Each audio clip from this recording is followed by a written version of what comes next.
And so wonderful to see you all. I hope you all had a wonderful Thanksgiving holiday. And if you're anything like me, I'm wearing my stretchy skirt here, so it works out very well. I always say that holiday time, I'm just going to go for it, and then January is when I start my diet. So let's thank our greeters, Molly Neal and Magali Solis. And I'm so excited to have, I'm sure many of you remember Bree Blackhorse. She was the first presenter in July for our Rotary year. And I would love to ask you to join me on the stage for our music today.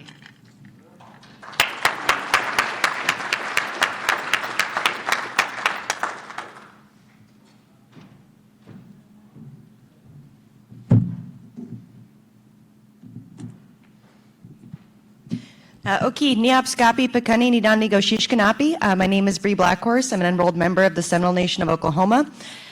By day, I'm an attorney at the law firm of Kilpatrick, Townsend, and Stockton, where I represent Indian tribes and tribal enterprises, both here in Washington and across the country. But today, I'm going to talk to you about one of my favorite activities, which is powwow dancing. You're going to see a video of me powwow dancing along with powwow music. But first, I'm just going to give a brief kind of explanation. So powwows are best described as a social gathering of Native American people to dance, sing, hang out, and sell food and artwork. Native people from many tribes across the nation participate in powwows, and it's pretty universal practice across the country. And so I dance what is called the there are many variations of the women's traditional style, but this one is mine. And this dance style is one of the oldest powwow dance styles and involves a slow bouncing step that corresponds to the beat of the drum. The dance steps are supposed to be modest and elegant. And in this video, you'll see what's called a round dance, where I dance sideways in a counterclockwise direction. And the song you will hear is by the Black Lodge Singers, based out of White Swan on the Yakima Reservation, and it's called Get Me Indian Girls. And and then I'm just going to talk a little bit about the regalia I have here. So I made this dress and a lot of the parts of this outfit. I made this dress in particular, which is red and has ribbons on it. In honor of and to bring awareness to the national epidemic of missing and murdered Indigenous women and girls. The cotton cloth has a floral design on it, which to the Blackfeet tribe, which is my dad's tribe, symbolizes medicine and healing. You'll see I have beadwork, so hair ties, a bag, moccasins, leggings, a beaded barrette, which I did myself, and those are a floral design. You'll see I have black and white eagle feathers on the back of my head and on my fan as well, and those are from an immature golden eagle. So although it is illegal under federal law to harvest eagle feathers, enrolled tribal members can obtain them from the U.S. Fish and Wildlife Service legally. I'm wearing a Detalium cape along with matching hair ties and breastplates, and that's made from Detalium shells, which are a mollusk shell. Harvested off the coast of Washington, Oregon, and California. And then I am also wearing otter hair ties and a full otter pelt. So I think we can start the video.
Thank you, Bree. Beautiful. I'd like to invite Davis Washines for our invocation.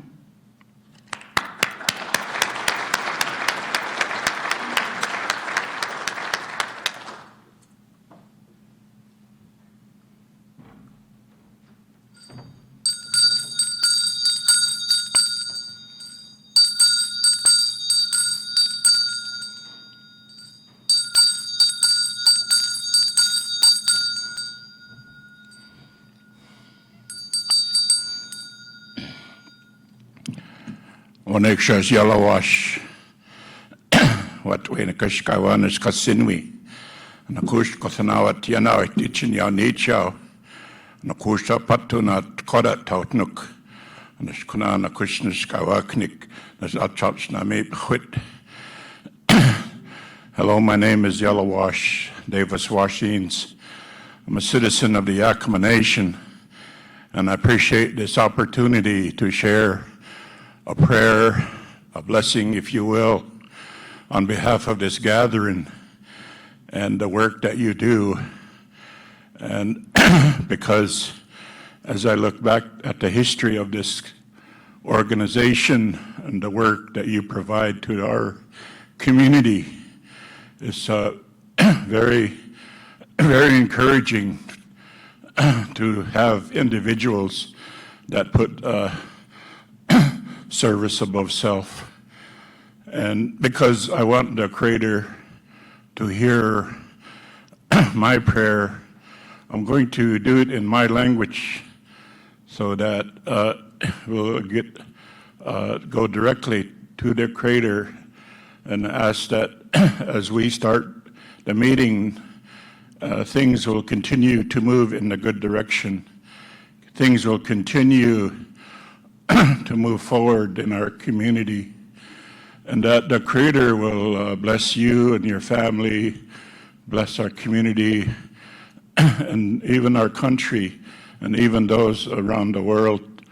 And so we're all going to come together with one heart, one mind, and no matter what way you believe, no matter what denomination you follow, we all appeal to the Creator. And so I'm going to do that. Chnachkwi and a kushnish yanawi. And this kush kotanawat ancha chiman. And a kush nazark inona and a kush palalai kut panawa ichinyaw. And a kunana kush pa atonasha in China. And a kush nas naknuita chi klachtun. Kunana kush nazark inona. Kuchichkwi and a kush nam chi. Naikosha ichinyaw need. Gupa patuna kora taut nukta tin miwai, and a kudam nawid kan klach nicht die winata itchen jou, and a konana kushnas a church na me, chut tam naknik, and a kushna, and a konana ku ancha, and a kushnas kosanaut na china squina, and a korana kushkawanas kasinwi. And I just want to congratulate the Yakima Rotary for, I believe it's 104 years tomorrow. And I think that's a testimony to the ones that you say you stand on the shoulders of those that started this organization, and that those that will follow you as we continue to work not only for ourselves, but for our community, for our family, and for our country. Thank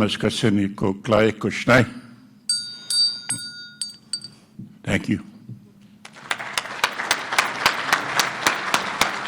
Thank you. You may be seated. Thank you so much.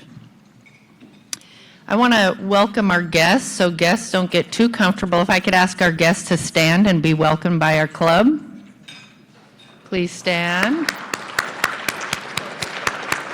And I know some of you standing are future members, but if you haven't thought about becoming a member, please talk to someone at your table that is a Rotarian, and we're happy to talk to you about how we can welcome you to our club. Thank you so much for joining us today. A couple of quick announcements. Tonight we have our family ice skating tonight. It's from 5 to 7. It is free for family members. And I know I don't look like it, but I have 2 grandsons that I'll be bringing there tonight. By marriage. My daughter's 17, so they're not her sons. And then also on the December 14th, we have our adult holiday party and social from 4 to 6. So please be sure to sign up. There are sign-ups on each of your tables. And then I think it's obvious, but I want to make sure to mention to you and make sure that we all know that today we are observing and honoring Native American Heritage Month. And I am beyond grateful for our guests here today to share and to allow us to celebrate and observe and honor Native American Heritage Month. Very important. We have Sonia Rodriguez True, who is going to be introducing a new member.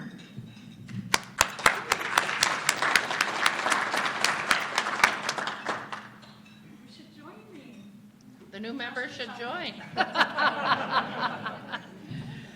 You can't get out of it, you gotta go. Yeah. We got to see who you are. Okay, well, I'm really excited to be able to introduce my friend Joshua Shockley today as our newest Rotarian. And just let me start by saying that Joshua emailed me last night and said something that I think is really special in terms of his desire and his motivation to join our club. He said, even in the last few months, it's benefited me personally. I didn't realize how important it was to be around more like-minded people and part of something where I feel I can give back. So I thought that was really awesome that he shared that, just being a guest of our club and coming into being a member. So fellow Rotarians, very honored guests, let me say that Joshua was born in Prosser, Washington. His father worked as a mechanical engineer for Hanford until 1985 when, at the age of 3, his family moved to Carlsbad, New Mexico. Joshua graduated high school in Carlsbad in 2001 and married his high school sweetheart, Courtney, in 2003. They moved to Denver, Colorado, where his wife spent 4 years in undergrad at the University of Colorado. While she was in school, Joshua worked in the title insurance business. And when she graduated, her dream of her becoming a doctor took them to Oklahoma City, Oklahoma, for medical school. They had their first child, Caden, in 2008 during her first year of medical school. They had their second child, Keegan, in 2012 while she was in residency at OU Children's Hospital. It was time for a change of scenery, and they had often joked about moving to the Pacific Northwest and decided to make that their reality. Once they arrived, they waited a couple years and had their third and final child, Titus, in 2017. Josh and Courtney absolutely love the Yakima Valley and are so happy to call it home. Courtney works as a pediatrician at Central Washington Family Medicine. She also takes on students as an associate professor at PNWU. Since they moved and Courtney was working full-time at her dream job, it gave Joshua a chance to be at home with the kids, as well as continue his hobby of day trading, which he had done off and on for over several years. Joshua decided it was time to change his hobby that he is passionate about and turn it into a business. And so in 2022, he started a proprietary trading firm called Summit Trading Group, LLC. Now his hobbies are photography, hiking, and golf. Joshua had the opportunity in 2000 to summit Mount Rainier. And though he's not sure he could do it again right now, I bet you could. He does love hiking around the Pacific Northwest and taking pictures whenever he gets a chance. And just in reading this, I just loved how what I learned about Joshua is he's obviously extremely devoted to his family. He's got an awesome wife who I hope we all I've met her, I hope we all get to meet her, and he's just got a great family. So, and he's, like we said, like-minded. So very, very happy to introduce Joshua Shockley. Welcome to Rotary.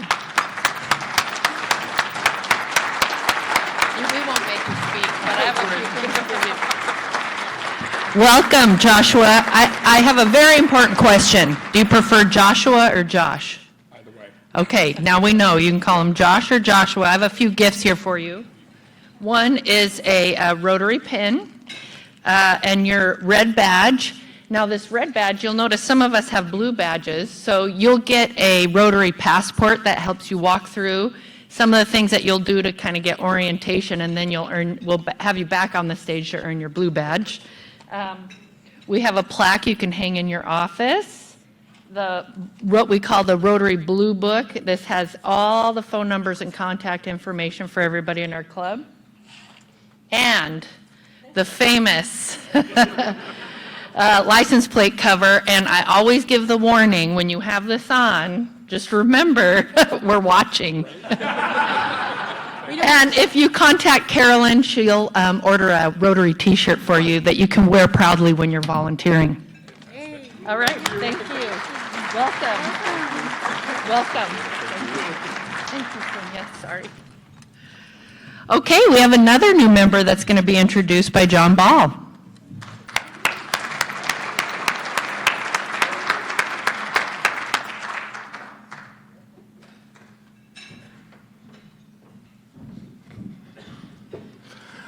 Well, sorry, Josh, you're no longer the newest member. Yeah. Things are fleeting around here, you know, that's the way it goes. It's my great pleasure to introduce Kurt Wilson. I think many of you have met him already.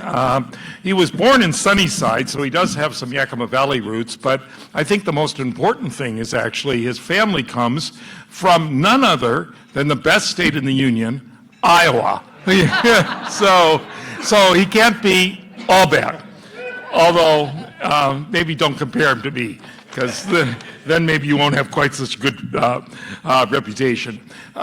He actually was born in Sunnyside, but he was raised in Olympia. His father was a state patrolman, and he was transferred to Olympia, so that's where he went to high school. He was a student athlete there, and then went on to, I think it's a place called Pullman, is that? Yeah. Well, WSU, and he competed in high jump. That I can well believe, yeah. High jumping, hijacking, you know, it's kind of all the same thing. So, for the men's track team. For over 30 years, because he's actually, he started really young, because he's not very old now, but for 30 years he led visual communications and creative teams in print and digital media across multiple industries and sectors.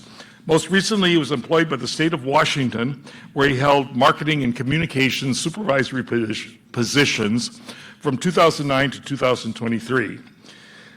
Before he was in the public sector, he was vice president of marketing for OB Credit Union and principal creative director for the brand strategy and marketing firm Core Creative. He also coached collegiate track and field part-time until 2021 at PLU, Pacific Lutheran University. And I'm sure if any of you have students or whatnot, or you yourself need a little coaching in track and field, he's right here. He just was hired in July of 2023 as the executive director of the Downtown Association of Yakima, and is looking forward to continue to implement his vision for improvement and revitalization of Yakima's urban core. He's not working, which sometimes I think is fairly often, but no, that's not true. He discovered that executive directors of nonprofits are not like working for the state. He suddenly has to be there like on. Oh, well, really?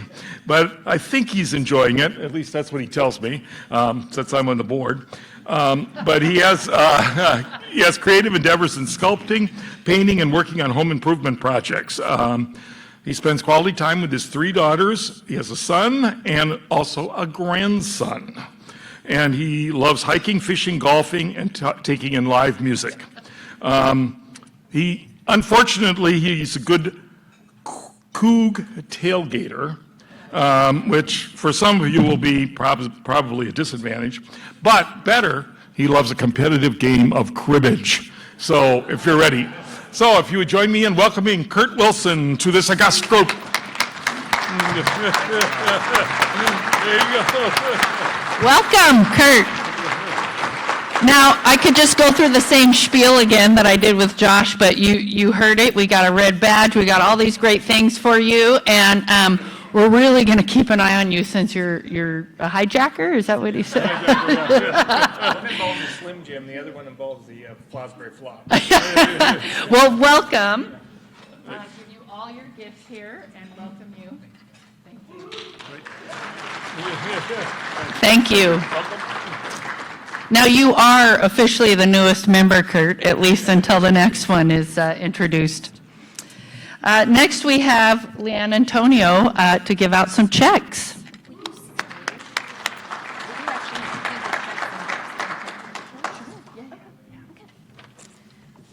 All right, so I'm the chair of the Rotary Allocations and Review Committee, and the role of Allocations and Review is to review grant requests that are received by Yakima Rotary, and then to make recommendations to the Yakima Rotary Club Board for awards.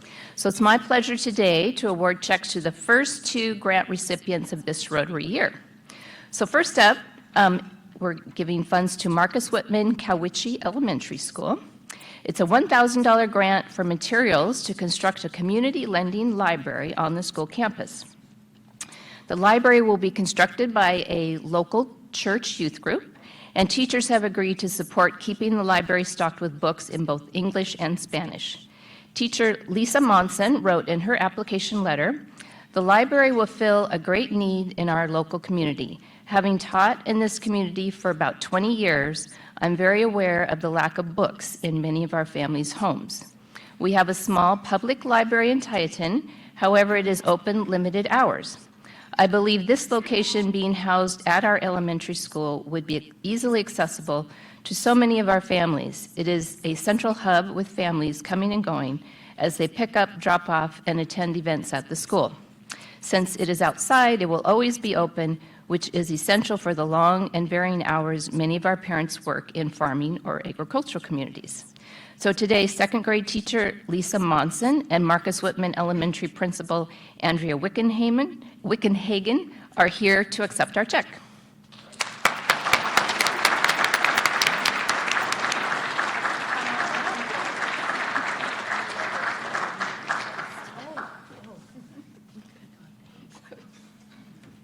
Okay, you guys want to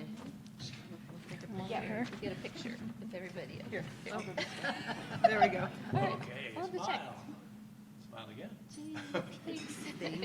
Thank you. Okay, and we have one more. Our second grant award is going to Triumph Treatment Services. This is a $6,000 grant towards the cost of furnishings and equipment for mental health treatment rooms on the 2nd floor of the new Genesis building. Triumph Treatment Services provides a multifaceted, integrated continuum of care with a mission to respond to the substance abuse disorder and mental health needs of Central Washington region. There is a severe shortage of both substance use disorder and mental health providers and facilities. In 2020, Triumph began construction of the new Genesis Early Learning Center on their Yakima campus. Included on the 2nd floor are treatment rooms for outpatient mental health services. Our grant will be used towards the purchase of furnishings and equipment still needed to complete this project. So Jolene Seda, CEO, and Renee Coleman, Director of External Affairs for Triumph Treatment Services, are here accepting a check. We'll do it better this time. I'll do better. We're doing this easier. We're better this time. We got a plan. Okay.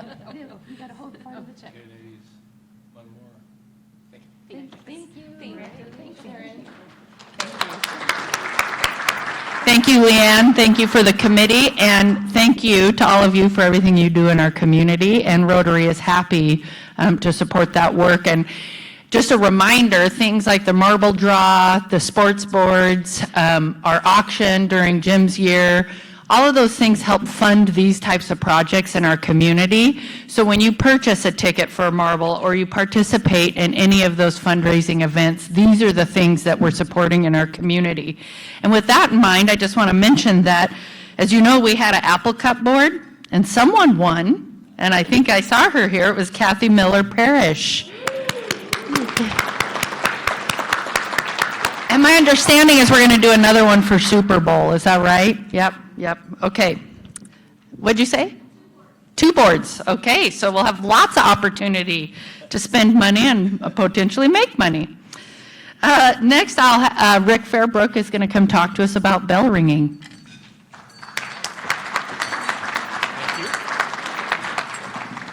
Well, I have 2 minutes, and I'm going to make sure that I stay within that, so the timer has started.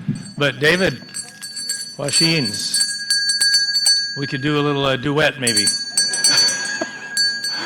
Well, my bell is associated with, as you probably know, the Rotary Bell Ringing Red Kettle campaign that will start this coming Monday. And I have to say, I've been doing this for, I don't know, over 20 years. I don't even remember how long, but it's a great effort that Rotary makes to raise money in the community for the Salvation Army to distribute back into the community for people who need it, and they do a great job. So, but the task is to fill 96 shifts over 6 days, Monday through Saturday. As of today, out of those 96, we have 22 remaining. And I tell you, I have to, whenever I see 21, okay, may I hear 20? 19, 18. All right. Well, I hope that you will consider signing up if you haven't. If you've never done it before, give it a try. It's pretty easy. You stand and ring a bell, and hopefully you'll engage people as they come in, thank them for coming into the store that you're at, wish them a happy Christmas, and engage with people as they come and go. Because when they see you as Rotarians, they become much more generous, I've found. You can take an instrument and play, you can sing. I wear elf shoes and a kind of an elf outfit and wear my hat and have fun. So I think you can do the same. And last year we raised $17,000. So let's do it again. My timer just went off. These are on your table. There are some vacancies there. There go my notes. That's all right. I remembered it all. Thank you. Thank you, Rick. Thank you, everybody, for signing up. And him dropping his notes is exactly why I taped mine to the podium here. I'm lost without it. I'm lost with it, so let's not make it worse. So, Charlie Robin. Very quickly, we are supporting our Rotarect Club, and they have their annual fundraiser, which is a Seahawks viewing party, which will be taking place at the Sports Center. You have this on your table. Please take a note. It is the Seahawks against San Francisco. It is going to be on December 10th. So it's $30 entrance fee, so they're looking to get as many people as they can to the Sports Center, and our support of them is appreciated. Thank you. Well, that was fast. I don't think I can talk as fast as you, Charlie. That was really good. So next we have Trevor. Sorry, I'm just trying to copy you. Trevor Green for Sergeant at Arms.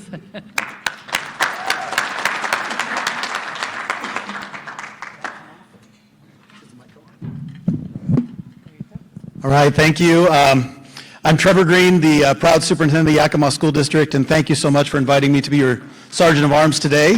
Thank you. I truly am honored, and I don't want to take a lot of time, but you know what you were getting when you're handing the mic to an educator. So that's not on me. I will try to keep it shorter.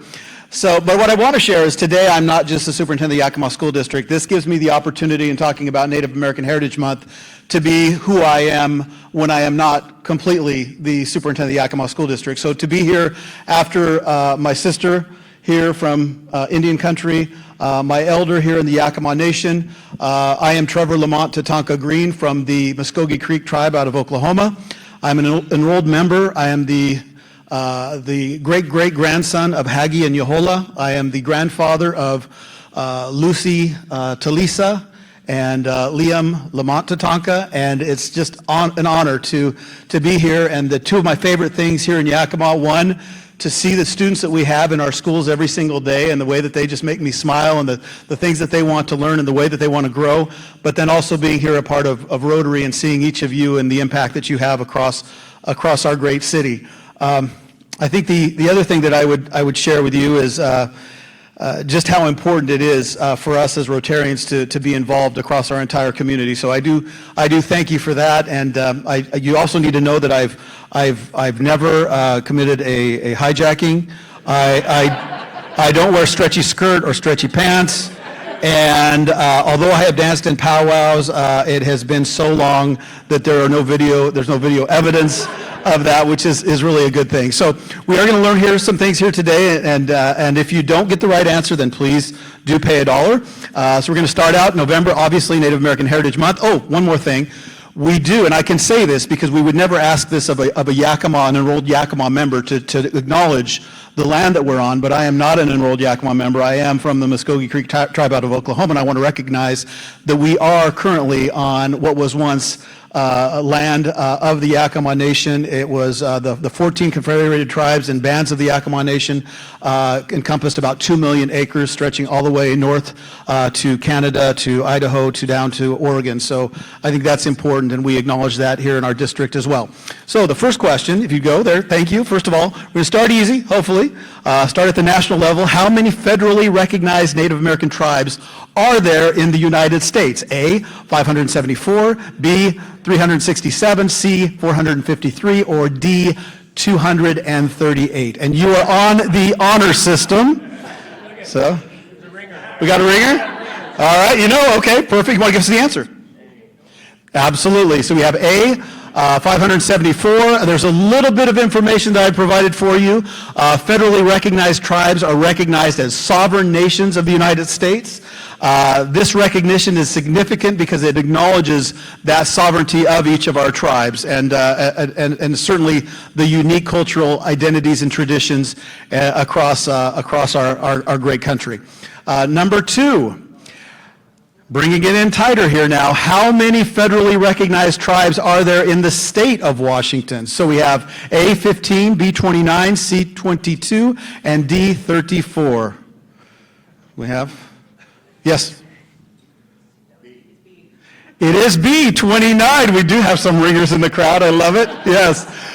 So we do have 29 federally recognized tribes across the state of, keep those hands up, don't put those hands down. And our tribes here manage resources on their lands and operate various economic enterprises and work to preserve and promote the cultural heritage and traditions that do exist across all of our tribes. Number three, which tribe's unbreakable code talking contributed to winning World War II? A, the Apache, B, Cherokee, C, Navajo, or D, Sioux? Some of you have said that. Yes, Navajo. C, the code talkers, the Navajo code talkers used their native language to create an unbreakable code that was critical in the Pacific theater. So yes, the Navajo code talkers were acknowledged after. It was very secretive and confidential during that time, and they were acknowledged after the end of World War II for their impact on winning World War II. Next question is, the Trail of Tears is associated with the forced relocation of which tribes? And I will just, it looks like you're only going to get three, it looks like, because it overlapped. So hopefully it's A, B, or C. So you have A, Hopi, Zuni, Taos, Acome, and Laguna. B, Cherokee, Creek, Choctaw, Chickasaw, and Seminole. C, Sioux, Cheyenne, Comanche, Crow, and Blackfoot. Which, A, B, or C?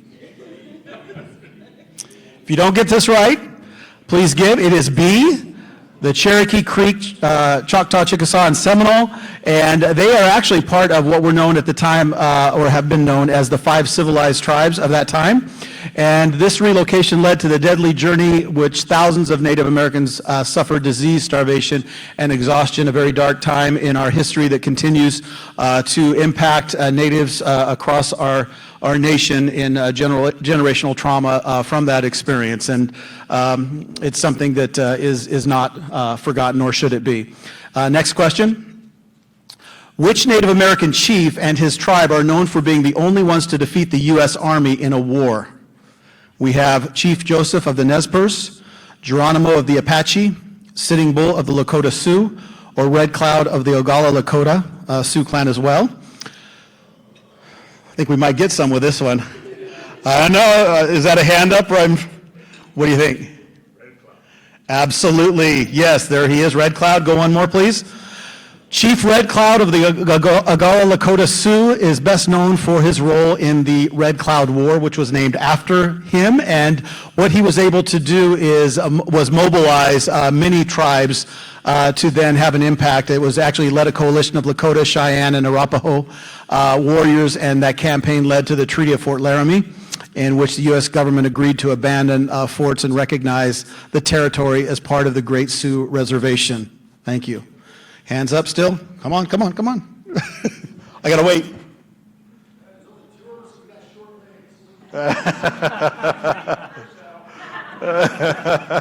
We got over here two. There we go. 3. Not gonna pass that up. All right, next. Now we're bringing in a little bit more locally here. There should be, you should know these. We should know these, really. So the Yakima Indian Reservation was established through which treaty? The Treaty of 1830, 1846, 1855, or 1868? Pick the number. And it is C, the Treaty of 1855. That is a day that is actually acknowledged and celebrated now in the Yakima School District, so we do have that as a day of celebration. Whereas prior, our Yakima students would have to take a day off of school. We now acknowledge that, and they do not miss school that day because that becomes a part of how we recognize the differing cultures and opportunities that exist within our student body. Next question. How many bands and tribes make up the Yakima Nation? I said this earlier. So A, 10, B, 12, C, 14, or D, 16. And then there you can see the original ceded land of the Yakima Nation. A, B, C, or D? The answer is C, 14 confederated tribes and bands of the Yakima Nation. I have the inclusion of the names of the tribes for your review, so I won't go through those. And we're grateful for being able to really recognize that Treaty of 1855 and the impact that it has in in being a sovereign nation, Yakima Nation. So with that, I'll take you to the next item, which is, for which of the following traditional practices are Yakima most known? Totem pole carving, adobe building, salmon fishing, basket weaving. I felt guilty about putting this down. Everybody better get this one. C, salmon fishing, which, I'm sorry, look at that, no money. That was poor on my part, absolutely. So yeah, that still is, there is still an ongoing effort to make sure that we restore salmon habitats, and remains a big part of cultural traditions of our Yakima brothers and sisters. Now, how does the Yakima School District honor the community relationship with the Yakima Nation? Don't advance, please, until I tell you. We have by flying the flag, prominently the Yakima Nation flag at YSD sites, by what is that one? Honoring the Treaty of 1855 with a day of recognition, no schools, so there you go. By engaging in regular tribal consultation with Yakima leaders on matters affecting Yakima students and in decision-making processes related to the education in the Yakima students, or all of the above? D, all of the above, absolutely. Look at this, they're not going to bring me back now. I'm not bringing in money at this point. So the answer is D, all of the above, and I think I'd like to share with you just briefly the importance of that going to the Education Committee of the Yakima Nation and standing at the end of that gigantic arrowhead table to make an accounting for the 1% of students that we have in the Yakima Nation is chilling in such a good way. To stand there as the symbolic leader or leader of the educational system in the Yakima School District, to then answer to tribal elders of make an accounting for, right? And what would that look like if we were able to do that with every single family? And we should be doing that with every single family, and that's the mindset that we need to have. But I'm just so grateful for that process of recognizing the 1% that we do have in the district, because that becomes very easy with that number to be forgotten. But we certainly are not doing that. And I should add that not only do I am I an enrolled member of the Muskogee Creek tribe, but I did grow up in the White Swan area, and I do consider myself a Swanner. So, before coming in and graduating from Davis, I spent a lot of my formative years on the reservation, wondering why I was not Yakima instead of, being this displaced native in the Yakima land. So, something that I truly hold dear is that connection with the Yakima Nation. And then lastly, what is the most immediate impact Rotarians can do to support Yakima students and non-native students in our district? We have scholarship programs, educational grants, mentorship and career development programs, literacy and educational enrichment programs, and voting in the February 13th, 2024 levy. So this is where I'm going to get the axe for putting this one in, but I cannot go in front of any group without having an ask or just to tell you something that's happening in our district. If you go to the next one. So this is the last slide, just to let you know, we do have voting on February 13th. I would love to come to any group, to speak to any group. I'm in that blue book, so please, if you want me to come to your house, to come to a small gathering, to come to your work, to come anywhere and talk about how this impacts our students, I am more than happy to do that. But just briefly, we do have the levy amount, which is a replacement levy, and then, of course, we do get matching funds from the state to the tune of 60 to 80 million that does go back to serving our students. So if we were not to pass that, then obviously those the cuts would need to be made more deeply across our system. So with that, I thank you, and I thank you for recognizing the month in which we acknowledge Native heritage, and thank you for having me here today. Thank you. Thank you, Trevor. I think you making that mention is a $20 fine, right, everyone? Rebecca Pinnell, here to introduce our speaker.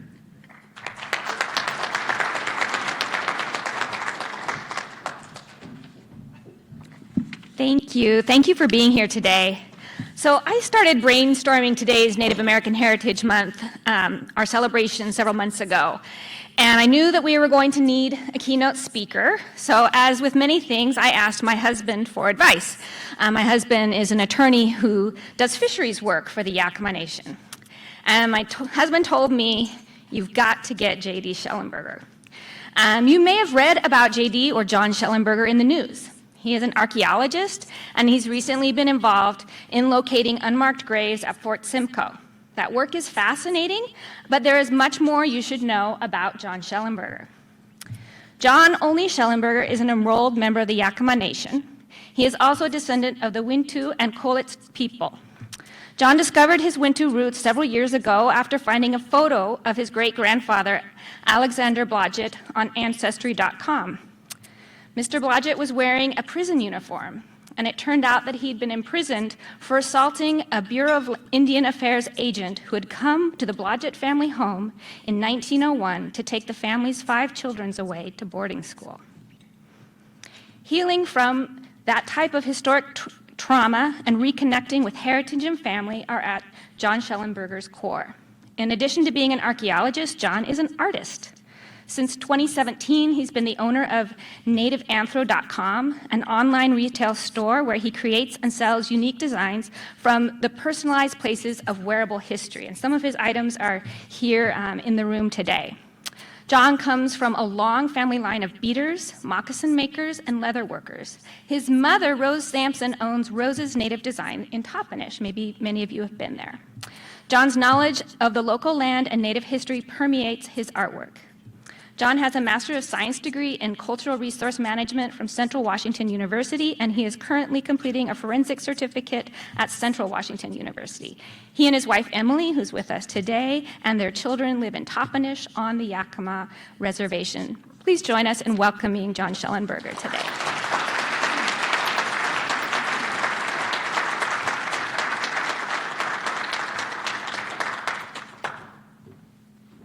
Thank you very much. Oh, pump it up. Thank you. It's an honor to be here and to be asked to do this. Thank you for putting me on the spot. Geez, that's a lot to live up to. And thank you, Tom, for recommending me. So I was AIS director at Central Washington University for a year. So if you had a tough time with those questions, you're not alone. because many of the young people coming into the colleges don't know those answers, mainly because of the lack of respect or the honor to our history. But I think that's changing. And seeing some of the answers, you got 1855 right. You got 14 bands and tribes right. I feel proud of you as Yakima people.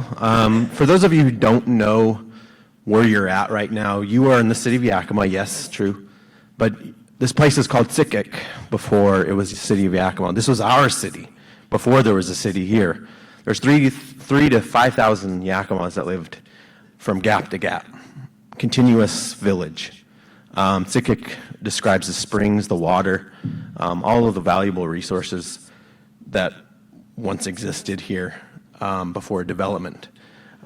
So I just wanted to give you that background, the place name for this land that you're on.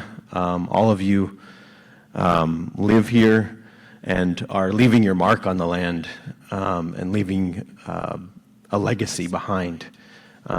Because we're all part of this land, and it's all part of us now. And someday, archaeologists like myself will be rooting through your old garbage and finding, who knows what they'll find? Starbucks cups? Who knows? But I come from a farming family on both of my sides. I'm the first kid in 500 years on my father's side not to be able to grow a crop. I come from Irish farmers. Schellenberger was a name adopted during the Civil War. We were actually Irish. 16-year-old kid from Ireland came over. Didn't like the sight of people being blown up. So he took off west and took on his sister-in-law's name, Schellenberger. She was German, but his name was Canning. So we're actually Irish on my father's side. I also come from the Olney family from White Swan. We were Yakimas, but we descend from Agent Olney, who was the first sub-Indian agent of the Oregon Territory. And, the work that I'm doing out at Fort Simcoe, as was mentioned, is part of, I guess, uncovering the legacy and cleaning the tracks of my ancestor, of the things that he did, the decisions he made, and trying to make that clean. And try to find answers for what happened in our history in this valley, because it's been covered up, it's been hidden, and we're just trying to seek that truth. And that's kind of what my journey's been since I started my business. This is an image I did during COVID. This is my indigenous Charlie Brown. COVID was really tough for our people. We lost a lot. We lost a lot of relatives. And, at a time like that, you try to bring happiness to the people. And Facebook was one way that, as natives, we flocked to Facebook. We had a social distance powwow, which attracted almost 500,000 people on Facebook. And people would dance and record themselves dancing, share their arts, their crafts, and everything. And so I put this out there just as a way to cheer people up. Because during COVID, my business suffered. A lot of people's businesses suffered. Anybody who relied on manufacturing, foreign or domestic, during that period knew how hard it was to get a product to their customers. And so I fell back to drawing. My wife's recommendation was, why don't you draw? And I was like, you draw when you bead, so why don't you just draw for people? And then sell prints, which is what I have in the back.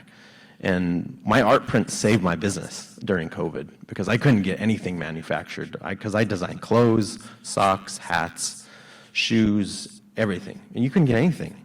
You kind of still can't. That's why people have to wait forever for cars, right? So I started drawing things that inspired me, and that because I was around my kids, they were a huge inspiration too. I actually learned that I liked my kids. It's one thing to love your children, but it's another thing to actually like those crazy little things. They drive you nuts, but I really do like them, and so a lot of things are inspired from them. I've been a bead worker since I was 12 years old. My grandfather was a bead worker, all my aunts and uncles, and this is my passion. This is where I started. I started when I was 12. I didn't know what I was doing.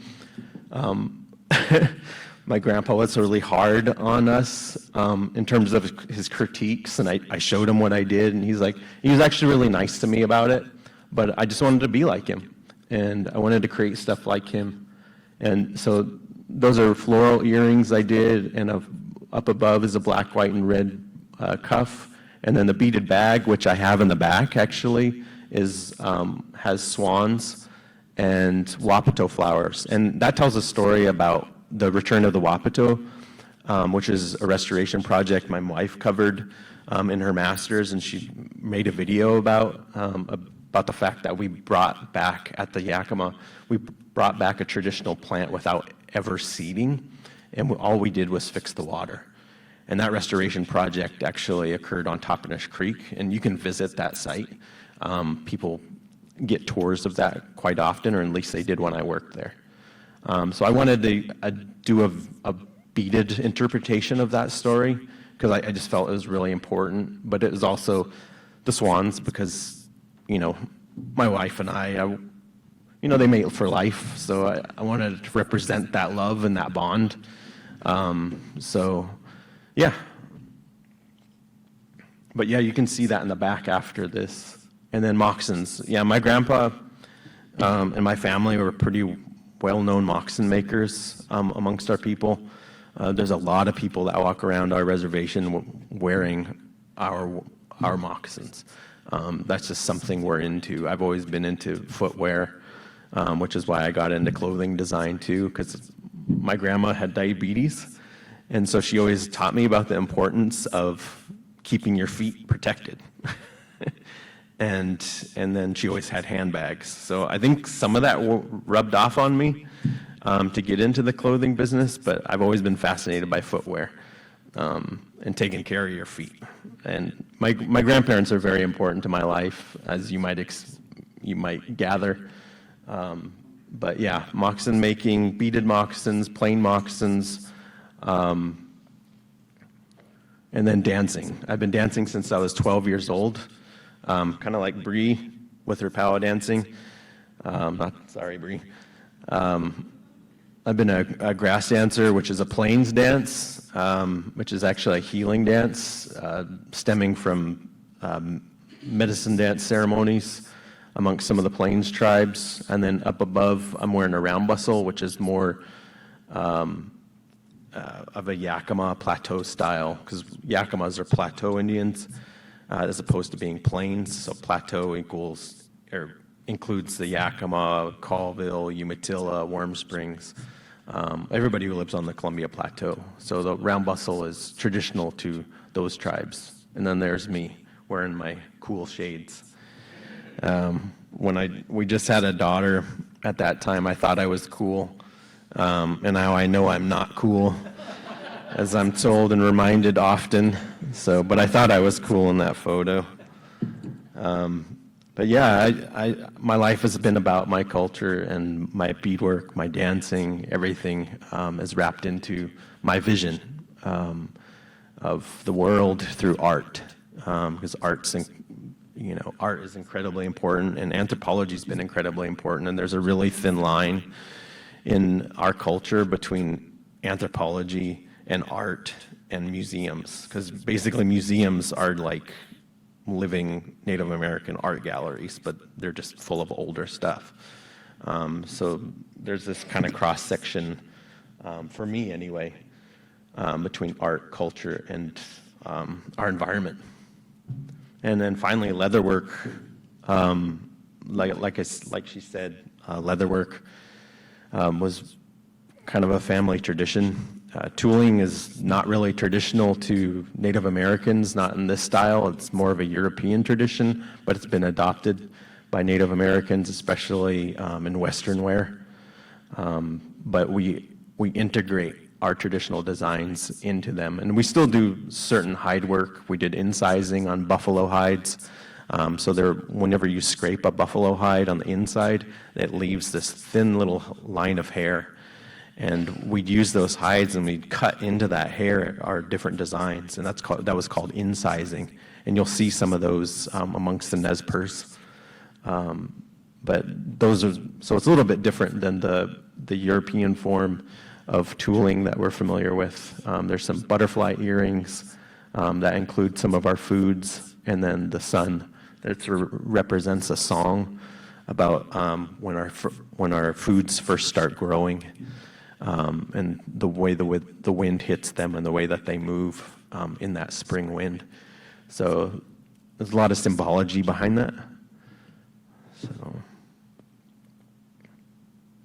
and then that's my native Cinderella. Years ago, that's been one of my most popular prints. Cinderella is linked to, I guess, mythology that's thousands of years old, not just in Native American tradition, but also European as well. So it's kind of a cultural universal.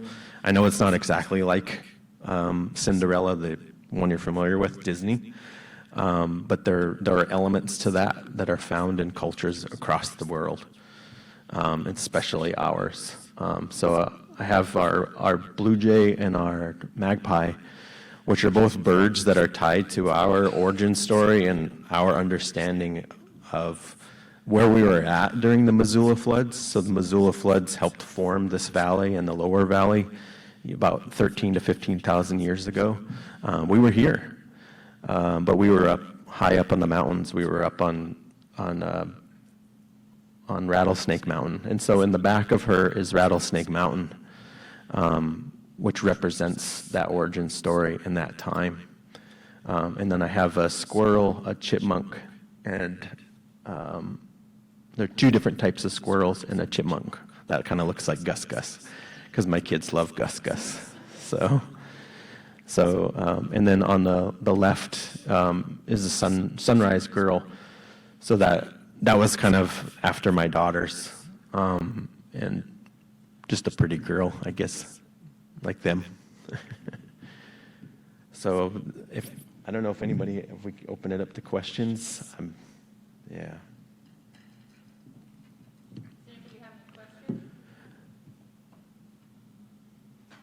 Yeah. Bree.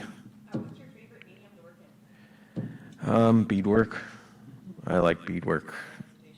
No, I'm a bead worker. So I like the long hours of sitting, of just putting one bead at a time into stuff, which probably drives people nuts, but it's therapy, and then you get to watch some really good shows while you're doing it. So you get to binge watch shows. Yes, sir. I love your Native Antro website. Thank you. Selection of work that's on there. Where else actually do you have the opportunity? Is it at powwows? Do you also get out and do other types of galleries? How else does it work? I don't get out to galleries. It's tough because I have 3 kids, and then I have. If you're able to do beadwork with 3 kids around, I have a feeling. I know. I also have like this, I'm really nervous in front of people, and then I'm like terrified of public speaking. No,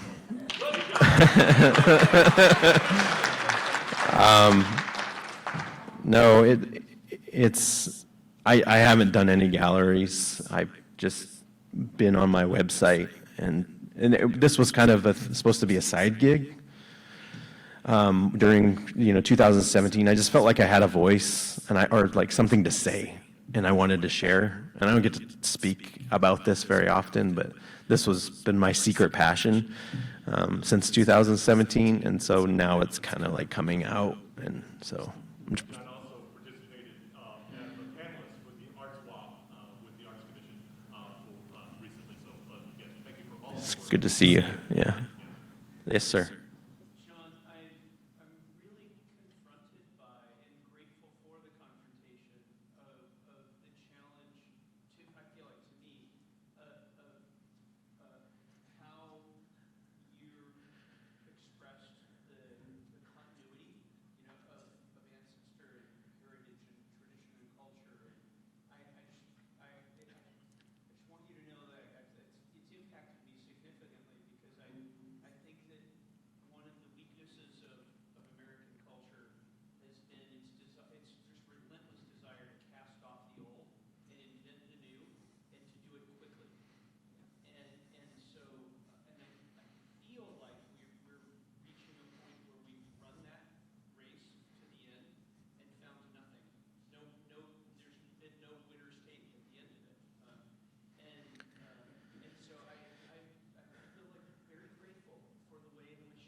Thank you. Thank you. Yeah, one more question. Can you tell us a little bit about what you're planning for Simcoe? I'm really not at liberty to say right now, so yeah, I'm going to have to leave it at that. So thank you. Sorry, I'll take one more. Yeah, thank you. Thank you.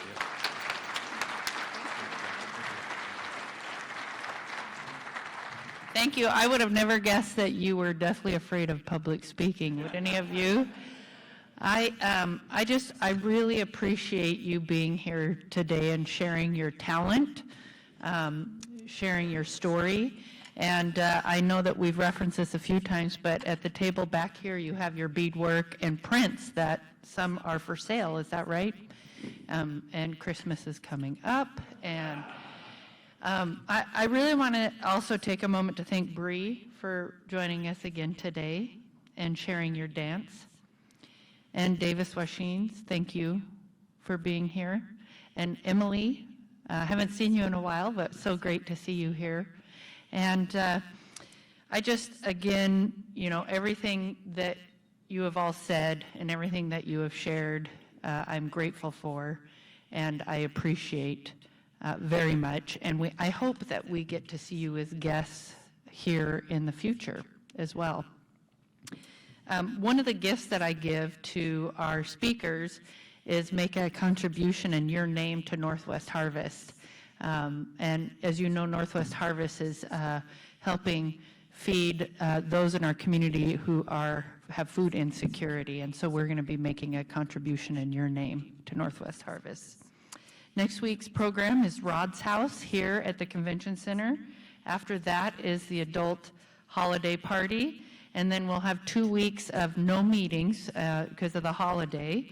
After the meeting today is we have a music committee meeting with Andy. Is that right? Right there. And we are adjourned. Have a good afternoon.